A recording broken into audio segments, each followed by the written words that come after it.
it's trying to create a new law or twist a new law.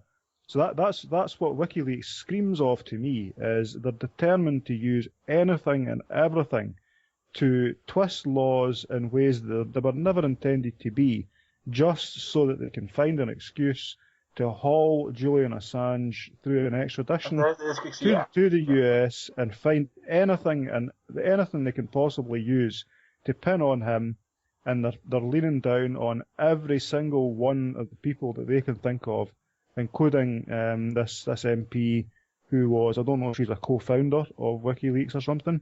It's anything and everything to try and build a case of conspiracy, leaning on Private Brad Manning to get him to confess that Julian Assange encouraged him to leak the documents. Therefore, it's a conspiracy. Therefore, they've got something on Assange.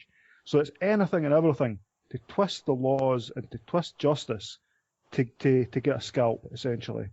And that's what it screams of to me. Yeah, I agree with you. I thought about it quite a few times, and one of the things they do now is they try to pass the laws necessary to find Assange guilty, and he obviously the site would run even without him, but they try to scare people around himself, and right now they go after people like I think his name is Jacob Applebaum or something. That's the main US guy of the WikiLeaks group. And they try to scare him by basically getting his information. By the Department of Justice is looking for his information. You might ask, well, what do they look for? So what I think they try to do is to go through his history, direct messages perhaps, although that's not been requested by Twitter. It might be requested next, and they might be approaching Google and Facebook and places like that to try and see if you visited some site that's kind of questionable, or if you sent some message that can be incriminating in some way.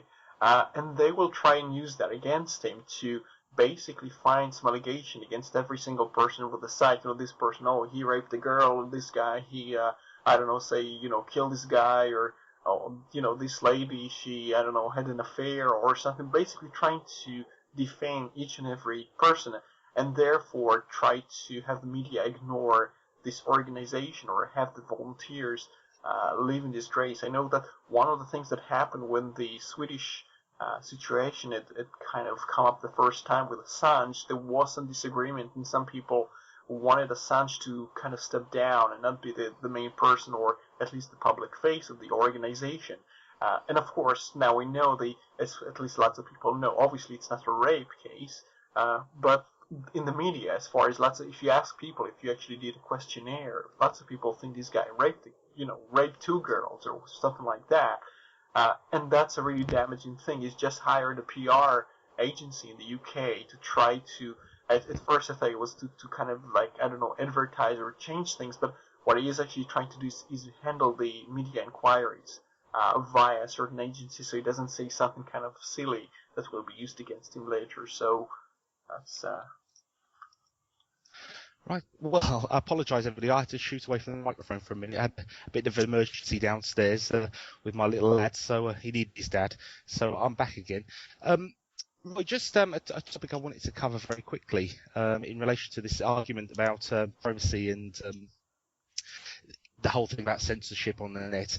I think there's a very fine line that we need to draw with censorship, and I think everybody is guilty of it to some extent. Certainly I removed some grossly offensive material from my site, which had been posted by a particular poster.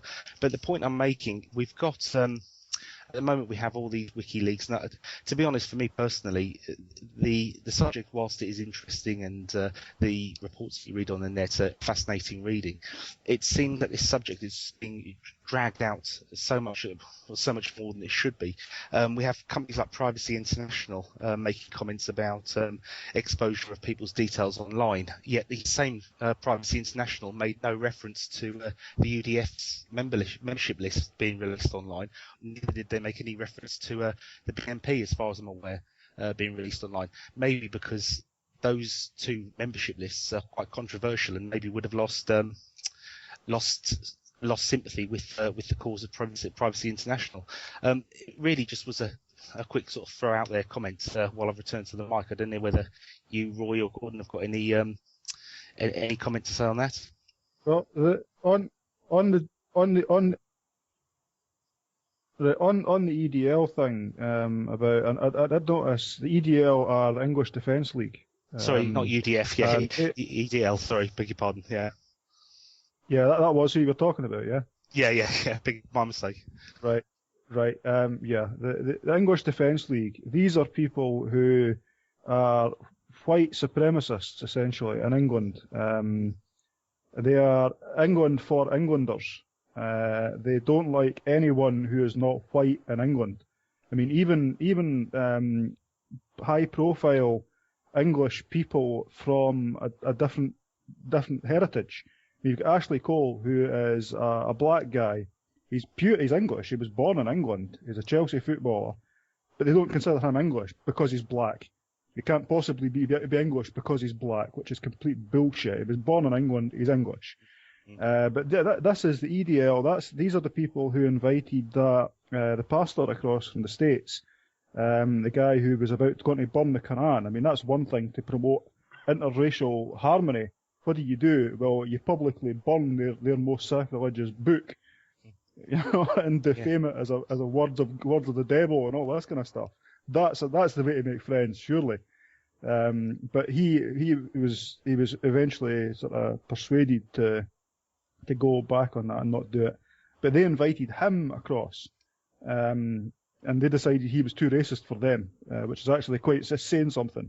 I mean, that's for a sort of comparison. That's like the KKK deciding that someone's too racist to join their little group. These guys are extreme. They're hardline. They're the ones who turn up at any the anti-Islam rallies and all this.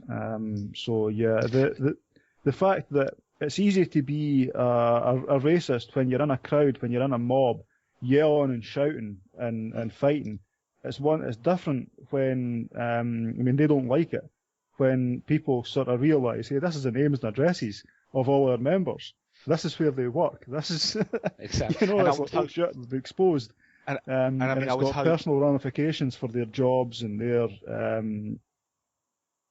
But I mean, I would hope any listener to the show well, I hope every listener would agree with us in that this English Defence League. I believe their actions are abhorrent, they're disgusting. The point that I was trying to make was you have groups like Privacy International who claim to hold the rights of people's privacy and sacred, and they campaign and they put out flyers on the internet and things. And it seems rather strange to me that whilst the Privacy International have been very active in many cases of people's privacy being breached online or being breached in general, yet they stayed rather silent as far as I can see in regards to the English Defence League. And my point was that maybe it would draw a little bit of bad publicity. These groups really depend on their reputation. One of the things that happened recently, I'm not sure if you follow this, the WWF had a controversy within them. That's actually lesser known than what they did with a file that you cannot print, or a document or something that's supposed to refuse to be printed, which of course is a form of DRM. But that of course would not work in Linux. So what they did is they created a file format which used to be fine, and they made it just Mac or Windows.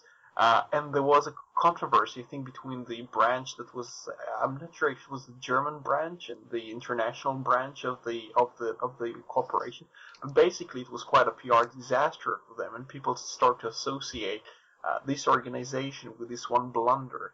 And there are some blunders for the FSF, and you can name all sorts of groups that have had all kinds of campaigns which basically backfired and gave them a bad name. And I think this is why Privacy International prefers to concentrate on targets that there is consensus on the opinion. And they but I mean, surely privacy is privacy, yeah, isn't it? And they don't want to be perceived as apologists for the English Defence League or something. And the reason why I brought that up really was because it was connected, believe it or not, with Wikileaks, and it was something else I noticed when people are making comments about supporting Wikileaks, etc., etc. I mean, obviously we have this Twitter story about that's hit the news recently, which I believe you and Gordon have been discussing, but you get many people who say support WikiLeaks, but yet, I mean,